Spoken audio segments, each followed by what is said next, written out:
Farmers are staging a tractorcade in Swindon in protest over the tsunami of challenges that are going to be unsurvivable for many. Farmers Weekly joined the protesters to gauge the barometer of how this would be received by the public. We're really in a deep crisis, and so the reason we're doing these protests or demonstrations, whatever you want to call them, is to take our message to the cities, to the people, and say to people, you know, this is under threat. If you don't help us and save us, we'll be gone for good, and you'll be eating imported food, and our countryside will fall into either housing or scrub. Travel today to support British farming. It's going downhill. Nobody supports the farming industry anymore. And at the end of the day, British farming's where you're going to get your process and all the food and everything from. It's not good. It's not good for anyone really.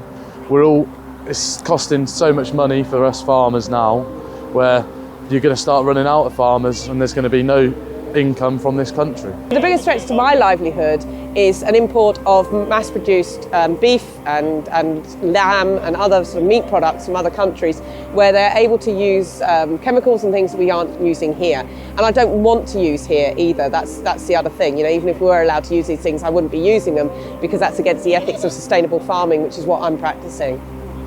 I'm attending the protest today because of the unjust rulings they're putting upon British agriculture, trying to make us do things which we know are not right.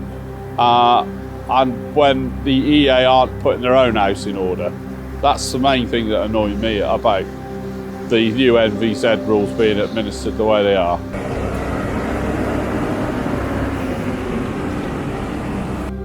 As the tractors snaked around Swindon, there was overwhelming support from the public.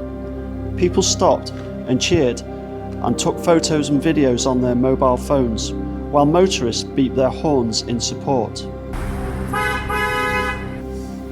I've now done lots of tractor demos around the country, and the response from the public has always brought me to tears and spurred me on to do more.